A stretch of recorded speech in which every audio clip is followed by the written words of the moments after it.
let's go to Jonathan Tannenwald again. Go ahead, John. Thanks very much, Aaron. Hi, Casey. Jonathan Tannenwald from the Philadelphia Inquirer. What's the goalkeeper, dynamic, workouts been like so far in this camp? With Alyssa back, which, she came in some ways she's the incumbent, but you and Aubrey have both shown in various ways, your potential and how good you are at this stuff. So sort of take us inside what it's been like. Thanks. Yeah, so Pooley has been getting us out there early for training, and so we're able to get in a lot of, goalkeeper-specific training before the team comes in and we join the team. So that's been a great competition time for us to just go at it and battle and just obviously work on individually what we need to work on. And overall, I think the atmosphere of the goalkeeper sessions has been super competitive, but also good energy and, everyone kind of, realizing it's, what can we do to help the team, be the best we can. And so us pushing each other is just a way of us doing that. Give me, Aaron, that I don't know all the nicknames of all the coaches, but I think that's all the questions that I have. Sorry, that's the goalkeeper coach. Philip Poole is our goalkeeper coach, but no one calls him Philip. That would be funny. I might call him that today. Let's go to Julie Foudy. Go ahead, Jules. Hey, Case. With your first 2 caps at the national team being somewhat surreal, I imagine, when you look back on that and how good they were, take me back to November and first game and second game and how you now use that as maybe confidence, or maybe I shouldn't say, how you use that going forward with your hopeful next cap.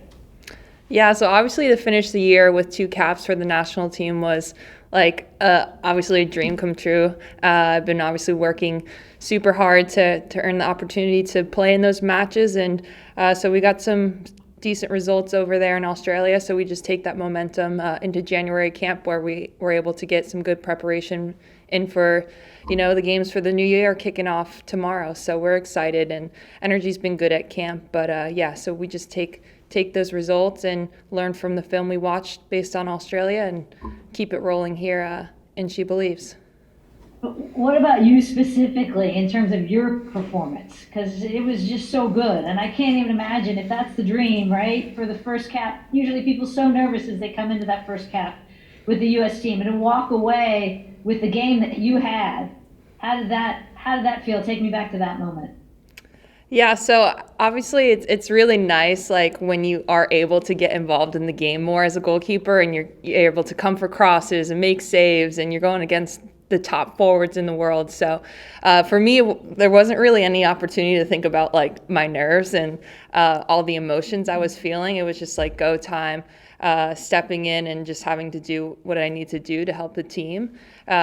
So playing against such a good opponent didn't allow me to think about everything that was happening and it being the first cap. And so I feel I had to quickly settle in and get ready because there was going to be no time for a lack of focus or, not being on my front foot ready for any shots or crosses. Awesome. Thank you. Thanks, Jules. Go to Jenna Tonelli. Go ahead, Jenna. Hi, Casey. Jenna Tonelli with All for 11. I wanted to ask about just kind of the training schedule, how you had January camp, and you went back to North Carolina for a little bit, and you went back to the camp for the SheBelieves Cup. Can you talk a little bit about just kind of transitioning between those different training environments and, kind of how different it is when you go back to train with your club team versus playing with the national team and what those environments are like?